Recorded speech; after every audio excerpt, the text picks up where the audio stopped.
Hi everyone, it's Abby Glassenberg. I hope you all are having an amazing day today. I am excited to be talking today with one of our members for our member spotlight. It's going to be Rebecca Mezoff. She is a tapestry weaver.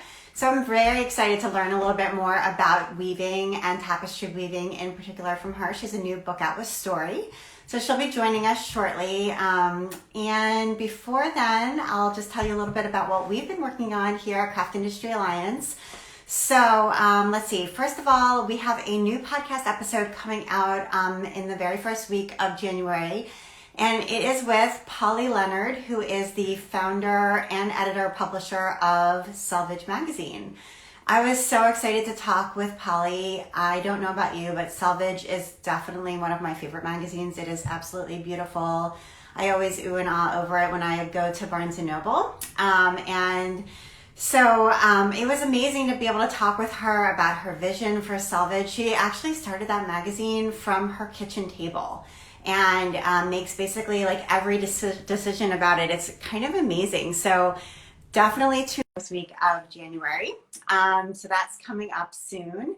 And otherwise, we sent out, oh, here's Rebecca. Hi, Rebecca. How are you? Oh, Rebecca, I don't know why I can't hear your audio. Hopefully, this has happened to me once before. If I can't hear your audio, then sort of bounce off and bounce back on again, and maybe that will fix it. I don't know why. Sometimes Instagram Live doesn't want us to hear audio, and I don't know why. So do you want to chat one more time and see? Say hello. Oh, okay. So maybe Rebecca will join one more time and hopefully we can hear her audio. That happened to me once before. I don't know why Instagram Live is sometimes kind of like fussy with audio. But okay, so we'll see if she can join us again, and fingers crossed for audio for Rebecca. The other thing I was going to say is we sent out all of our mastermind group today. Can I hear you now, Rebecca? Oh, yes. I don't know what, but I hope it keeps working. It's magic. I don't know why. Gosh, Instagram, you're too fussy for me. So anyway, it's so nice to see you. I see your loom behind you. Yeah.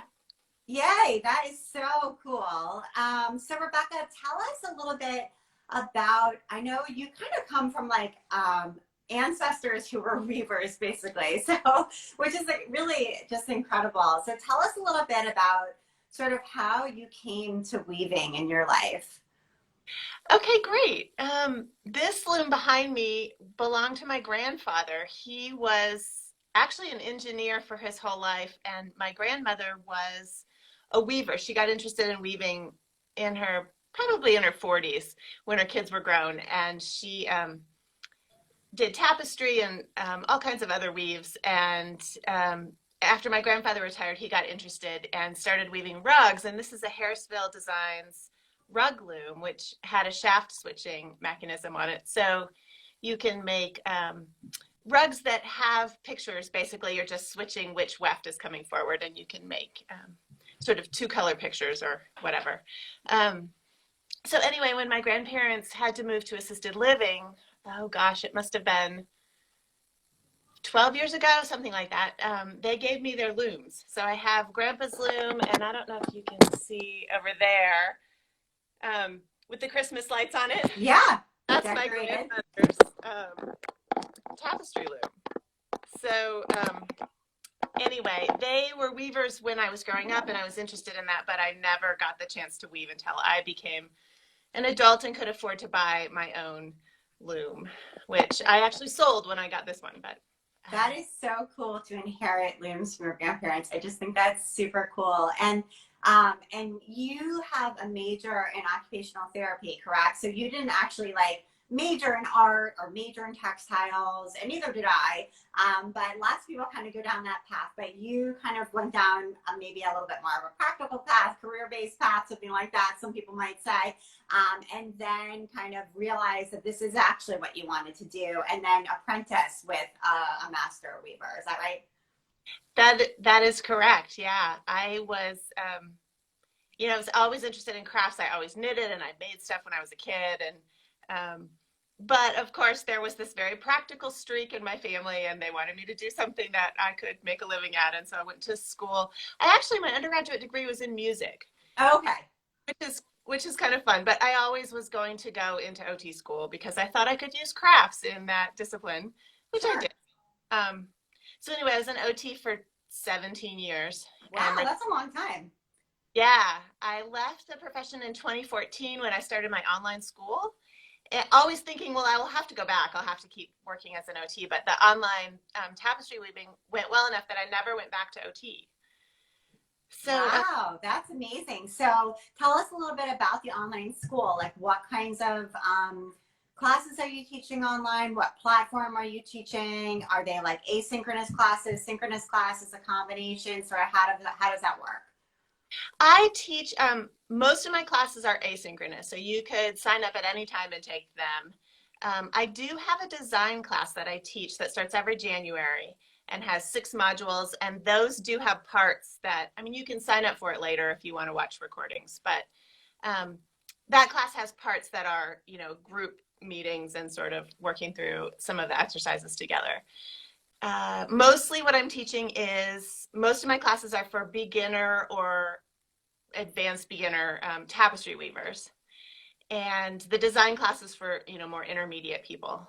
And yeah, I really enjoy the opportunity to reach people around the world that are not able to go to workshops, especially this year. It's been really a joy to be able to reach out to people.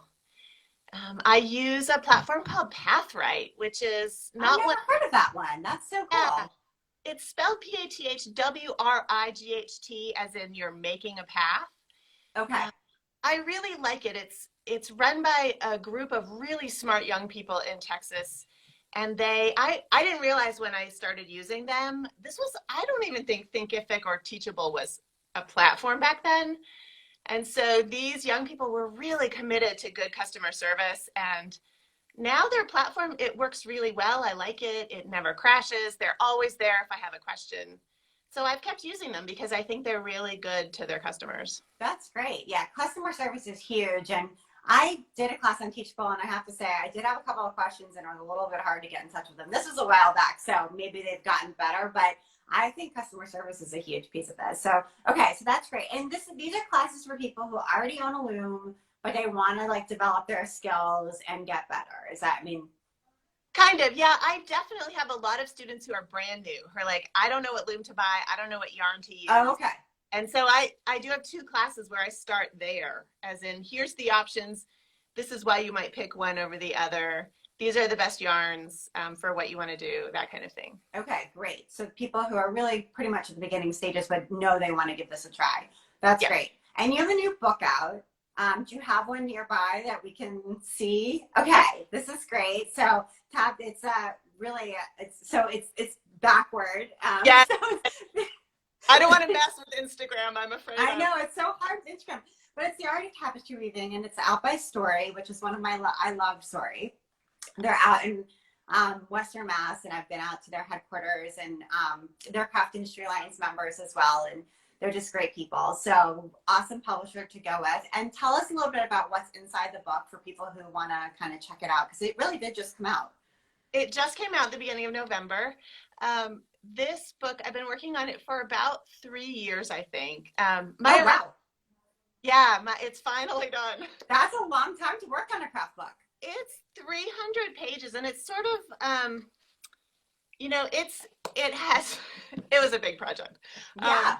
I thought that I would just be taking my big beginning tapestry course, and I'll just, turn it into a book. It won't be any problem. It won't take any time. Oh my gosh, I was so wrong.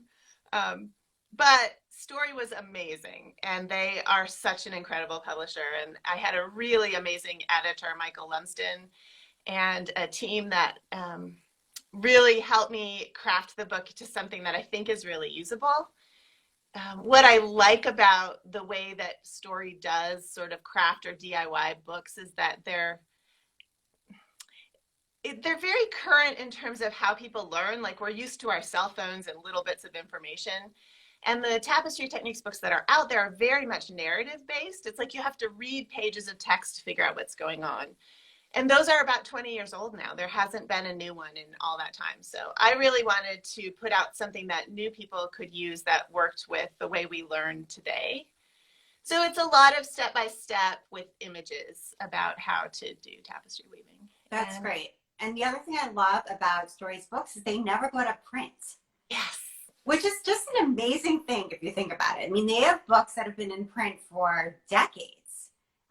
And so when you work with them, you know your book is going to be around. And so they make books that last. And I think for a book, which it sounds like yours is, it's really a reference book that's timeless. People can just pull it off their shelves, you know, and so it's not going to be dated. It's going to be a book people can use forever. So that's really amazing. Okay, great. And so do you have any other samples around of like work you can show us? Anything handy or supplies or anything? I have a lot of so one of the things for the book, these are from the book. Okay. So one of the things when I was making the book, I actually, the manuscript was completely done. And I was like, oh, I just have to weave the samples. Well, duh, as a tapestry weaver, I should know that. I mean, the pile of samples, this is only a portion of the samples that I had to weave for the book. And yeah, so I had to dive in. And that's actually the last thing I wove on this loom behind me was all of these little samples. It's things like, here's two, this is an example from the book. This is weaving something from the bottom to the top. And this is weaving the same design sideways. So you can see the difference in how that little tree looks. Wow. So because tapestry is it's a bottom to top thing, it's a weft faced weave. So you have to start at the bottom and build stuff up. And the warps are running this way. Right. And it's easy, the background is stepped here because there's 8 little warps in an inch and you can't make it any less stepped than that.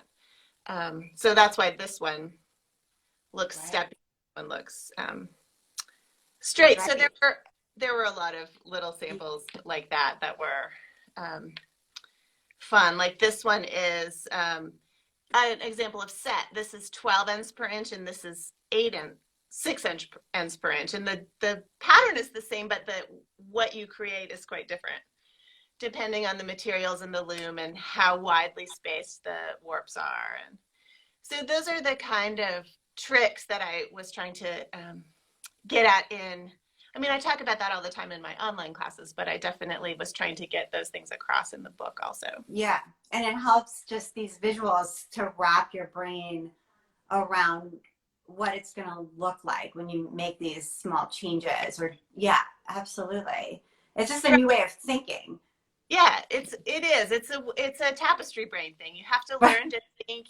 I mean, it's true of anything we do, of sewing or knitting or anything. You have to learn to think in the medium you're working in, and so whether it's computer code or knitting or totally. Yeah, like do an angle sampler. So really, this is just practicing with different angles, and this was from the book also. And I do a lot of encouraging of people to actually sample and practice. And I guess my other big message in the book is don't be afraid of messing up. Like that's how you learn. So yeah, absolutely. And people really, I think beginners especially, they want the rules and they're really afraid to mess up. And it's like, you're not going to break it. Like learn what to do, how to push the limits and what will happen if you break it. Learn all of that. But then once you realize that you aren't going to break it, get in there and get messy. You know what I mean? Because that's how you figure it out. Yeah, that's true with business too. It's just like that. I mean, I started my own business I had no idea how to do anything. And now I support myself and I just messed up a lot. And Me too. I feel like I've made every single mistake possible and I know there's more mistakes to come. So it's just the way it is, right? Absolutely. Yeah. That's so encouraging, Rebecca. Thank you so much. And this is beautiful and inspiring. And I hope people who are sort of like, oh, I might be interested in tapestry weaving will come by the book, take a class, and kind of get started because you seem like the exact person they might need to get going. So this is fantastic. Tell us where people can go to find you so they can get more information. Sure. My Instagram feed is Rebecca Mezoff Tapestry. My website is actually tapestryweaving.com, which is Oh, easier you to got a spell. good URL. Yeah, I happened upon that URL one day and I said, I am buying that. Smart. Yeah, Yeah, no, that was a good business move. yeah, that was one of my better moments. Right. And that was before stuff got really, busy with tapestry because it didn't cost very much. So Right. Yeah. I feel like weaving has really had a moment probably since then. So, yeah, yeah, totally. This is great. yeah, Well, thank you so much. We love having you as a Craft Industry Alliance member. We love having Story, your partner in this, as well as a member. And we hope everyone has a great, happy new year and gets weaving. definitely. Exactly. You said it exactly. All right. Thanks so much. Take care. Thanks, Okay. Abby. Bye. Bye, everybody.